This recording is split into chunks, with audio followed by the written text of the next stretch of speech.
Welcome to the Obojima Podcast. My name is Jeremiah, and I am with our writers, Ari and Adam. We are the writers. I'm with Ari and Adam, and we're the writers of Obojima. And you are joining us for our weekly writers meeting as we sit down, we chat Obojima, and come up with some cool concepts. In this week's episode, we are talking monsters, but not making monsters. Well, maybe a little bit of that. Who knows? There we'll might see be where some that monster goes. making in this episode, I'm sure. But specifically, we're going to talk about monsters. Oh, I don't even know what you would call this, but like monster reactions, monster temperaments, creature temperaments, things like that. Basically, how does a monster react, or how does a creature react during combat? We came up with some cool ideas off podcast, some on podcast.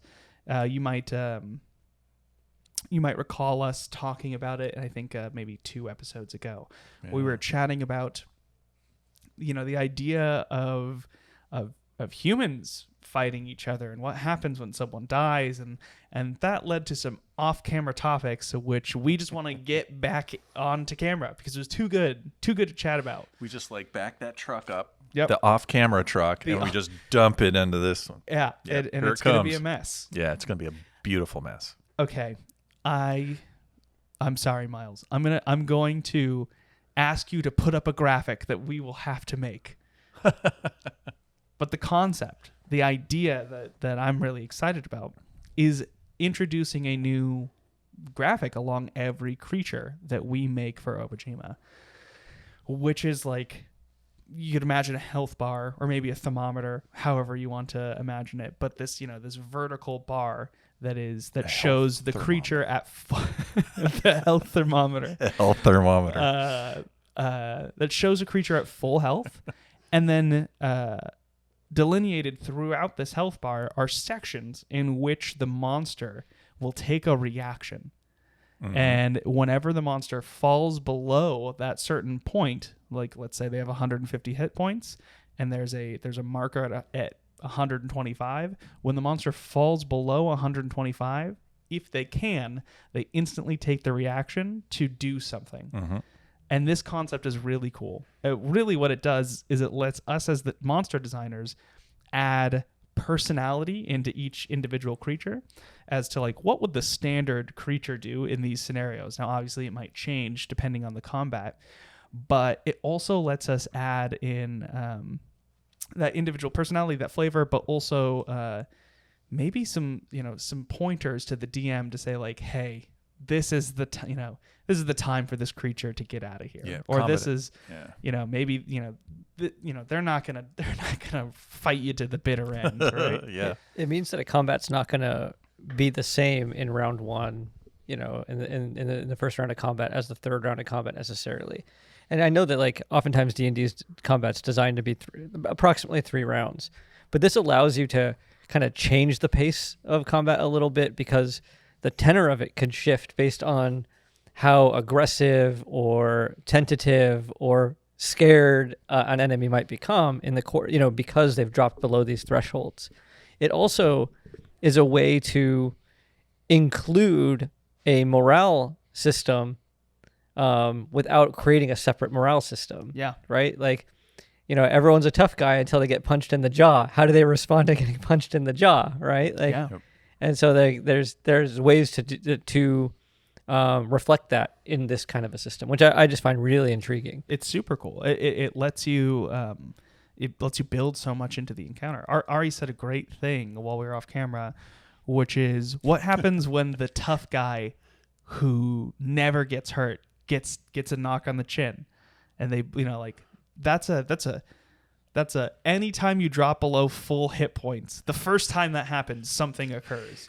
Weeps like a baby. Or tries to, maybe we shouldn't fight. Yeah. Or maybe they double down, they become enraged and they're furious. They have no judgment anymore. Or another head pops out of their shoulder and they're like, they go into the beast. A frenzy. That's amazing. Yeah. I love it. Oh, so good. Super, super cool. Or another great example we had for this was, creature has 200 hit points. When the creature hits 150, they retreat. But they're not done fighting you. They leave and they come back later and ambush you in a more opportune time. Yeah. Creature runs away with a grudge. And they return when they come back. It's not like they're back to 200, but they're, they come back at 150 within the day. And maybe they bring a friend, or maybe they, like Ari said, maybe they attack you when you're in a unfortunate situation. You're trying to sleep, or you're trying to cross a bridge, or they you're follow being attacked you by another creature. Yeah, forever throughout until it's like Gollum. Yeah. I think it's so cool. It's cool because it opens up design space in a monster, but it also opens up story space for each monster as well. Yeah.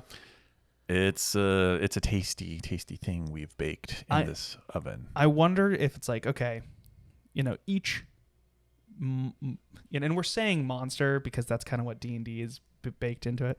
So each monster has one built into it because they tend to act similar, right? Like, if it's like a big, wild, dangerous thing, if it's a hill giants, they're kind of dumb. They might all kind of act the same in some capacity. There might be some nuance in between them, but in general, they act similar compared to like a bandit, which might have its own unique personality. And so I almost wonder for humanoids if we have like a list of temperaments.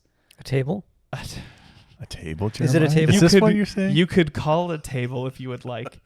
A random table? But rather than making all bandits dummies who, follow this exact thing, maybe it's like, this is the bandit. It doesn't have it, but here are 3 temperaments the bandit might have. Aggressive, sheepish, maybe overconfident. Scheming, right? Where it's like, like the scheming bandit, he's going to fight you to 3rd health, and then he's going to run away. But boy, is he going to come back with 9 other bandits later down the line. I think that's fantastic. That's super cool. Really cool. And we can, you can almost, each monster can almost have a handful of these if we needed to. If you feel like there's variety in the design, you can design them and give options for the DM to pick from. I mean, there could even be a list of them. Just like, here are some dispositions that are just disconnected from particular creatures, and if you want to build more nuance into it, you could just go to that page and choose. Like, I'm going to choose. There's this, grizzly bear, but I'm going to choose this particular disposition for it. That might be its own thing. This is how you could also then suddenly create NPCs like out of a combat, right? That then have a recurring role. And it keeps your players guessing. Like, you've met a grizzly bear and you're like, well, the last one we met, did this thing, but there's 6 other things it could be. Mm-hmm. Yeah. And they're like, which one is this? Yeah, the last one was skittish. Yeah. But this one has a cub and it's protective. Yeah. And that's really cool. That's a really interesting way to build nuance into a combat. That's the thing. I think when we were talking about this off camera, I think you brought it up, the idea that there might be certain things that are, if they're confronted, like, so you have the that kind of life meter, right? And the thresholds that kind of change over time, shifts how this monster responds, right? But you also might have certain conditions that you go through this threshold, and the condition's only met if somebody's holding a torch, because they react to fire in a certain way. Yeah. It's like, okay, they're threatened, but they really feel threatened if there's fire present. Yeah. Or they might be distracted if somebody flashes gold, right? They're like, oh, I'm drawn to gold. Yeah, they're like a fish that's attracted to glittery things, or like a magpie. Or it's like, they might be really tough, but like, I think we talked about, like, if they're outnumbered, they'll be a little bit different. But if they have the upper hand in numbers, let's say if it's bandits, they might, not flee if they hit a certain threshold. So like, you can offer conditions, and I think the key is that this is an optional layer to add nuance to these combats. Yeah. Right. I mean, you could have something like funny almost like that.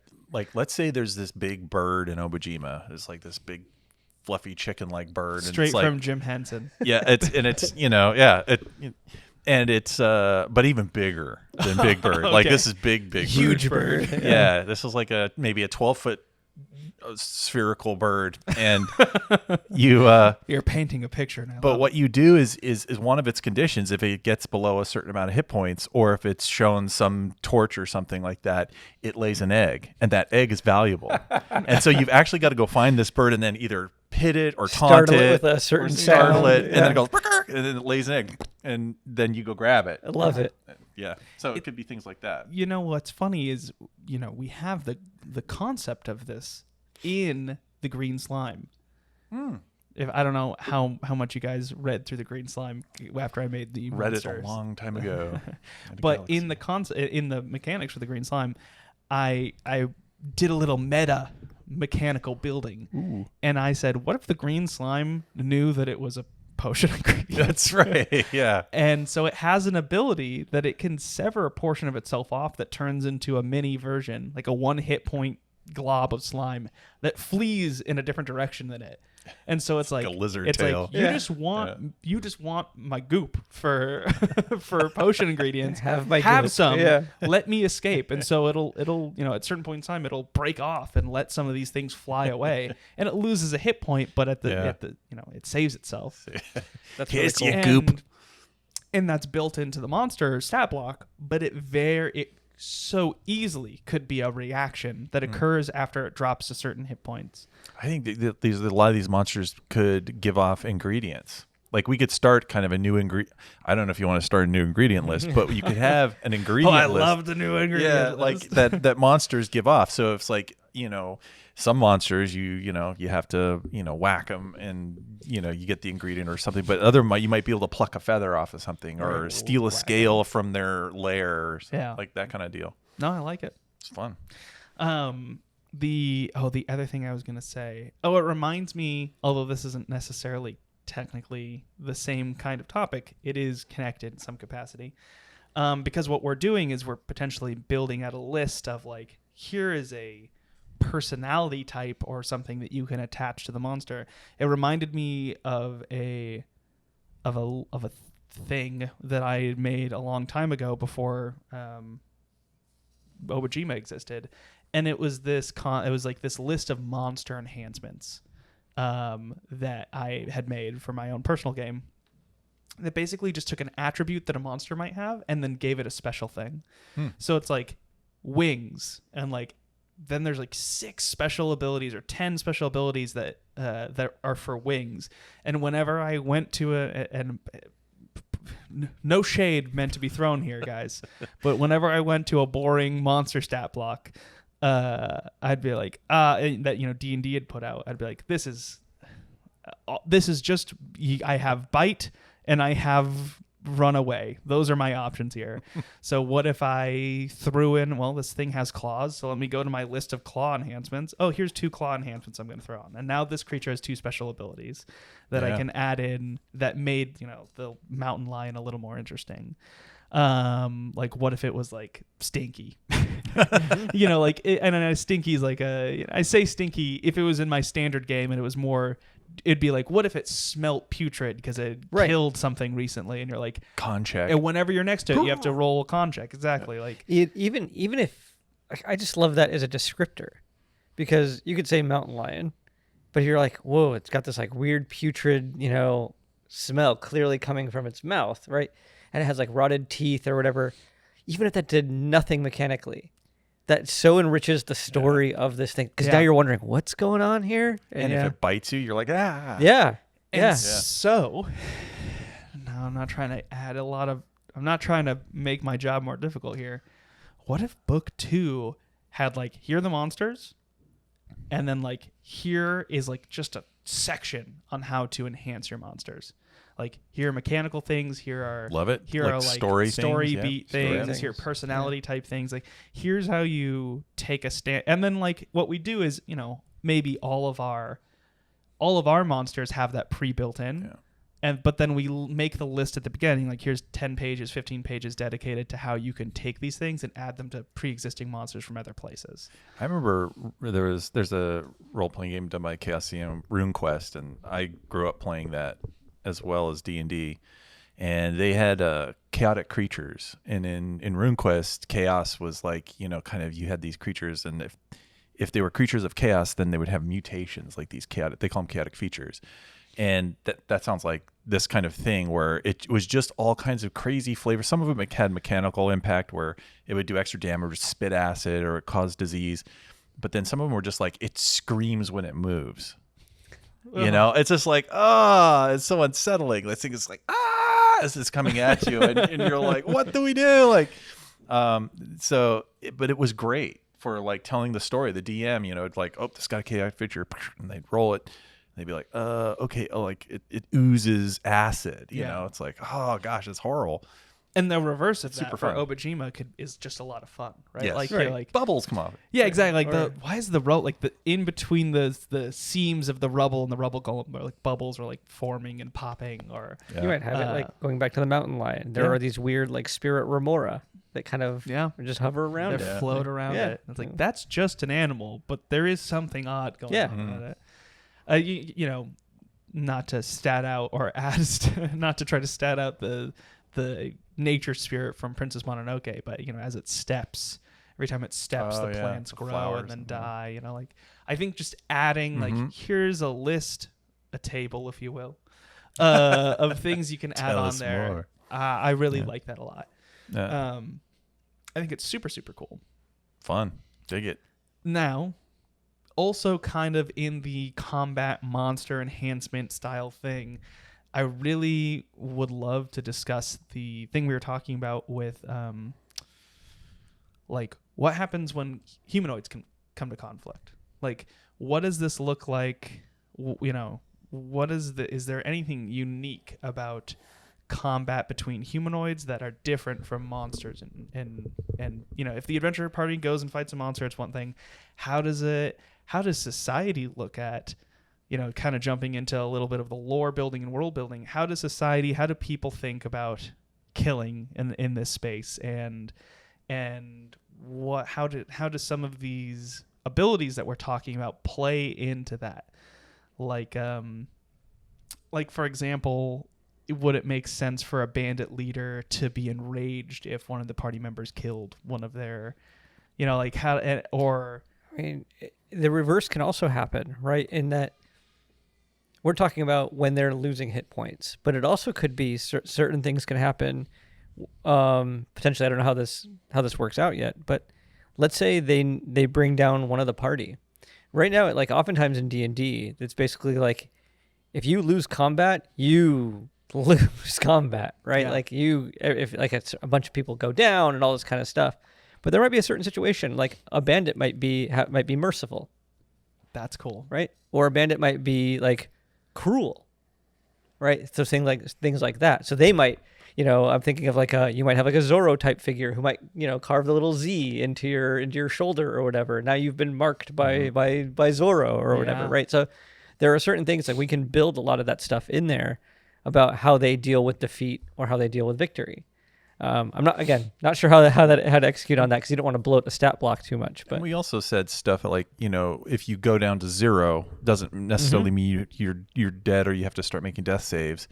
But there could be this thing of that, you know, in Obojima there is this like house rule where it's like, you know, you hit a monster and you take it down to -2 or -3 hit points, and then the DM or a humanoid, and then the DM says, you know, you hit the bandit chief with your sword, and the bandit chief falls over and they're unconscious, and then they're like, do you want to kill them and dispatch them, or do you want to like take them to justice, or do you want to just kind of leave them there and write a note that says don't do it again, you know, or I'll be back. You can even ask in the moment, if I reduce somebody, let's say, to 0 hit point, or you know, below 0 hit points, if I think you when you brought this up, the idea of you ask the intent in that moment. Yeah. Did you intend to kill that person? And if they say yes, they're below 0. Yeah. Like you killed them. Like they're like no, then you bring them down, right? Yeah. And they might not necessarily be unconscious either, right? This could be this is the moment, that threshold line where they start blubbering for their lives, right? Like I surrender. They throw down everything. I made bad life choices. Right. Well, we could basically figure out we could decide in house rule what 0 means. Oh, you know what it could be? Maybe there's like to go to the analogy that it's like 0 is the pretend number that your card tells you. So it's like 0 hit points. 0 hit points means death if you're intending to kill. 0 hit points if you're not intending to kill. 0 hit points if you're not intending to kill. There's a secret number behind that that if you deal past it, you tried but you couldn't. So it's like oh yeah, if you have 10, you technically have 10 more hit points past 0. And if my damage was enough to still go past that, then it's like, even if you're holding back, you intended to keep them alive, but you couldn't. Yeah. Yep. Yeah. And that's also interesting too, like a consequence of like, Right, you don't drop a boulder on somebody who's at the end. I didn't intend to kill them. Exactly. Smush. Yeah. And, I'm thinking like if I was writing an adventure with this kind of mechanic in there, with each sort of major NPC in the adventure, like they would have a thing like if they get down to 0 and they're kept alive, they might be like, here's the key to the treasure chest, or or like, I know a secret door, or, they reveal something about the adventure that then gives you a clue. So you're incentivized to kind of put the smack down on people, but you're also incentivized to keep them alive because you want information, unless you just don't care about it. It's just like smite.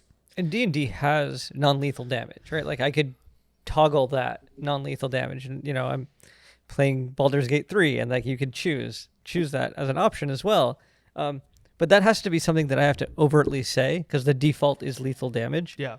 And I still think like if you have your courier brigade characters and stuff like that, they're literally fighting with their swords. They're fighting to like for their lives essentially, right? So they're not pulling punches that way. It's the decision. I think the decision point is way more interesting when the moment comes. Right. Right. When you decide, oh, I actually did enough to kill them. Is my intent to actually kill them? Yeah. I just think that's a more dramatic moment at the table. So I think it's a little bit different than am I toggling non-lethal damage or not? Yeah. My question is this like is this a thing that is built into each monster? Or is it it's like one of those like one of the fine spices you could add in there where it's like we make a list of these unique things that might be that you can attach to any monster. And maybe these are the ones we recommend for this one or something like that. And then as the ranger rolls, you determine which one of those has been assigned. Yeah. Alternatively, if the roll doesn't do well, like on the reverse of it for for the, I guess the, what was the word that we were just using? The type of the style of the monster, the, temperament, thank you. The temperament of the monster. A bear might be protective and it might be skittish, or it might be, like oafish or something like or that. Aggressive. Right? Maybe it has hungry. Maybe it has 3, right? It has 3 different things. And the ranger rolls, and if they roll really well, which one this bear is. Like this bear is protective. So it's and this is this is the thing, like when the bear gets below displaying protective behaviors or when it gets below 45 hit points, we know the bear is going to do this, compared to like, oh, you roll lower, maybe you roll like a 12 and you don't hit the thing you need, so it's like, oh yeah, here are the options, but you don't know if the bear is skittish or protective or hungry right now, so like all of them are available to you, and you don't know which one it's going to do, and now you're going to have to do some poking to figure it out. And that's fun. Like, this could be a thing where, like say I'm playing one of these rangers where like, or it could be also a druid class, any class that's kind of connected with nature and knowing, what these creatures might be. But it could be a situation where, you see a strange monster you haven't encountered before, or let's just say you haven't encountered it before. And, as a ranger, I'm like, oh, I want to try to find out if there's anything about this creature that I need to know. And the DM could say, go ahead and make a roll, and they make it or miss it. Or the DM could say, okay, and then they roll in secret. Yeah. And they're like, okay, that this monster does this. Now, the DM might have rolled and the ranger missed it, in which they just give false information. And that way, it's like you don't know as the ranger. As the player, you're like, I'm pretty confident that this monster does this. Yeah. So it could be you as a DM, you could play that in interesting ways with the skill. Like you could they know whether or not they made the skill check, so therefore they know their information might be flawed, or you roll it in secret. So I mean, I think it's really compelling. How do you make if this was a type of ranger, or maybe it's a feat that you could get, like a naturalist feat or something like that? But however we implement this, how do you make it compatible with, Obojima Book 1 monsters or any other monster from D&D? Because if we're going to bake this into the monsters from, like a Book 2 or upcoming things, this could make a lot of sense. But that particular that ability then requires people to opt into the system. Yeah. Like what's the way is there a way that you can get benefit from it from, I'm going to say generic monsters or just like standard monsters? Monster you pull from the player's Yeah. handbook. Yeah. Yeah, that's interesting, right? You want to build something that works for everybody, and maybe it's a feat then, right? Where it's like a feat, you only take the feat if it's included. If you decide to use that. Then. I mean, maybe for generic monsters, for monsters that aren't Book 2 specific, it would be like you gain advantage to your attacks. Like just something there's sort some of simple blanket thing. Skill checks made to or it's something like you can reduce the monster's armor class by 2 for all because you tell all your friends in your party like, hey, it's vulnerable to this. Yeah. Or what I find the most intriguing about it is like when I've heard concepts like this in other RPGs or even in D&D where like you're sizing up your opponent and things like that. And it's always based on, it makes it easier for me to hit, right? Or something like that. What I like about what you proposed is that you're also not just figuring out where can I, stick my sword to hurt this thing more, but you're also predicting behaviors. Like you're like, oh, this bear is acting in such a way that it seems a little rattled. If we could just do something, it's on the brink of fleeing, right? Yeah. Like, so you're predicting behaviors that makes it feel like a naturalist. Like I actually know creatures more than just knowing how to kill creatures, right? I understand them. You're like the crocodile hunter. Right. Yeah, like if the bear drops below 25 hit points and a loud noise was made during that. So it's like someone used Thunder Wave or something like that, and all of a sudden the bear was fly, sprints. Right. It's like it's got another party member pinned, right? Yeah. You Thunder Wave or whatever, and it startles it, and it bounds away. It's like, oh, that's to me storytelling wise way more compelling than you can do extra damage to this thing, right? Yeah. Or it makes the prestidigitation spell now really cool because it might be something very simple like prestidigitation where you do a thing, one of its things that it can do, and that is really effective against a monster or a high level monster even. So then I wonder if there's a way to kind of do this blanket, like I know behaviors of animals, or maybe you can get advantage if you're trying to hurt it, but maybe you can do things like intimidate it.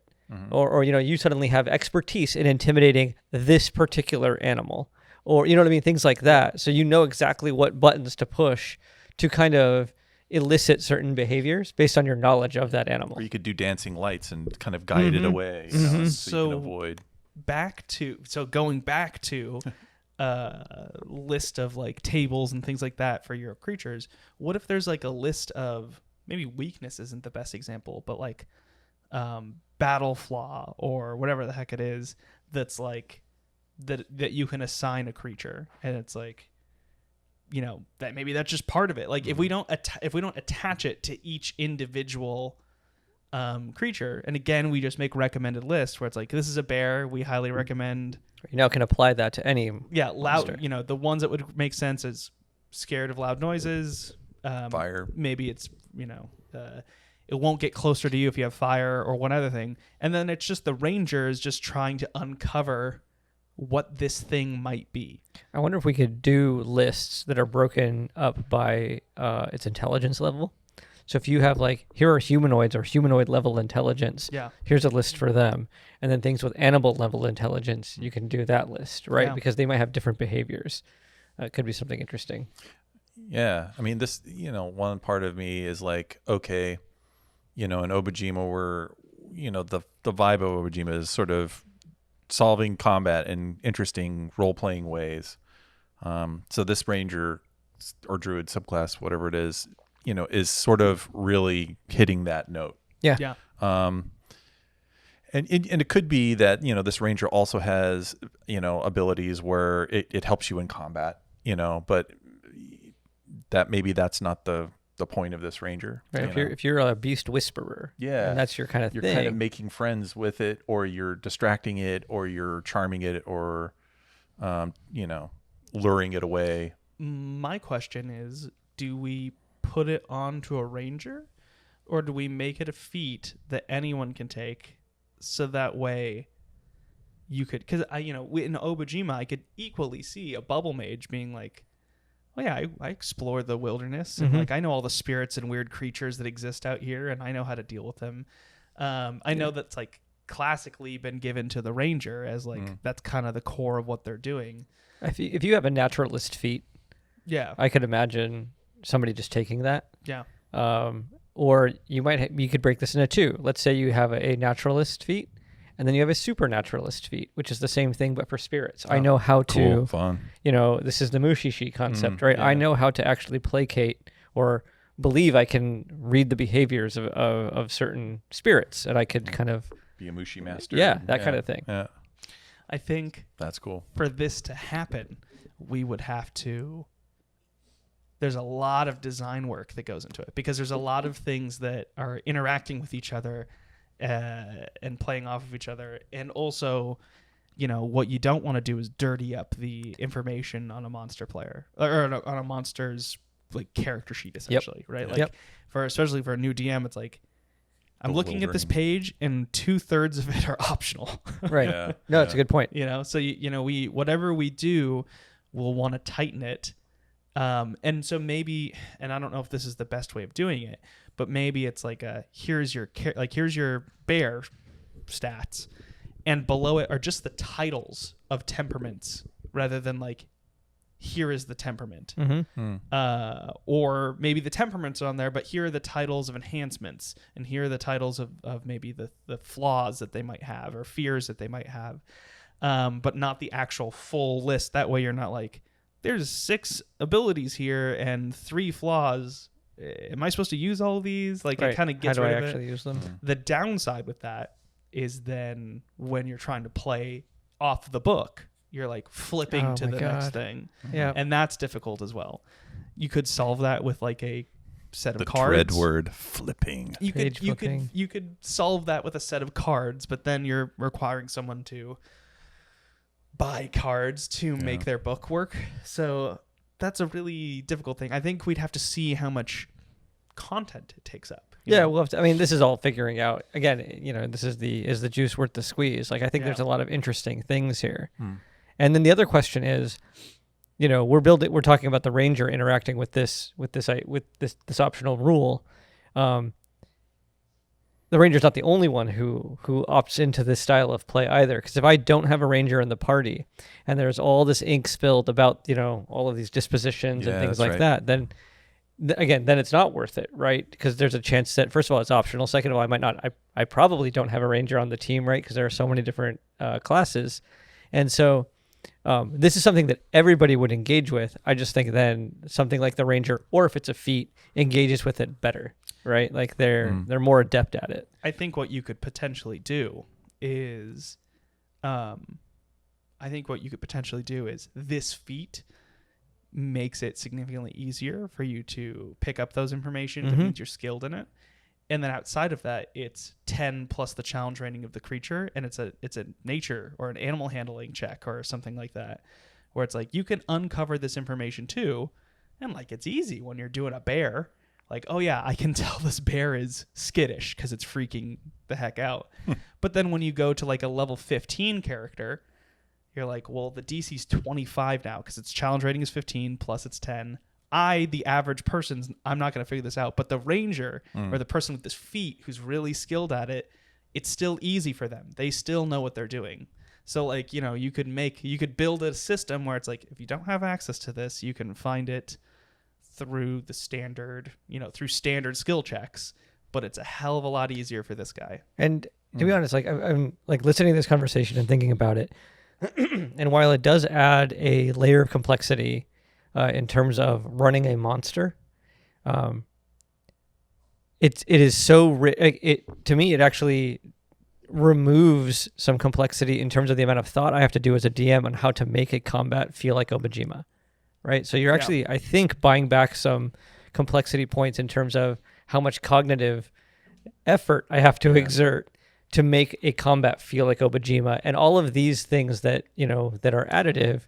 First of all, train me as a DM to think about combat as like it would play out in Obojima. Yeah. But this will become, I think, second nature, because now you're looking for the fun like story bits that will fall out of combat instead of combat as a thing that is done, it is resolved, you move on to the next thing, and like it's just this combat often, like I think when it's the way it can operate is it sometimes feels like such a compartmentalized part of the game, right? Like we were all role playing and it's free form, and then it becomes this whoosh, everybody stop playing that game. We're now going to play this game for a moment. Yep. And then when that game's over, we go back to this old style, the other style of game that we were just playing. And so I think what we're doing here is that it brings the interaction part of the game and exploration. Because if I'm learning things about these creatures, that's exploration, right? I'm learning things about the world. And so it brings the other pillars of the game into combat, which is a very Obojima concept. Yeah. And so obviously we haven't designed it yet. We don't know if it's going to, turn out, but I think conceptually, I think what complexity we do add to the game, we might be able to buy back in terms of helping DMs think about it in terms of Obojima. And I did it. Yeah. Well, that's perfect. I really like that. I think that makes sense. I think the next steps for us is just to start, laying out some concepts, putting some stuff to paper, and seeing if maybe playtesting, we can get some ideas of what works and what doesn't. Every monster has a story. Every monster has a story. Mm-hmm. This is true, Jeremiah. And that's the Obojima way. And there we go. Thank you so much for joining us on the Obojima Podcast. This was Adam and Ari, and we are so grateful that you stopped by to join us. You can check us out on Discord, Instagram, TikTok, YouTube, Facebook, all those other places. Short form content, little videos of us just talking about Obojima are all over those. And then if you're not interested in a long podcast, you can also check out our shorter form videos on YouTube, where I just talk about Obojima in general and maybe some of my personal thoughts on some of the content, and just give short breakdown. So thank you so much, and we will catch you all next time in our next writers meeting. Yep. See ya.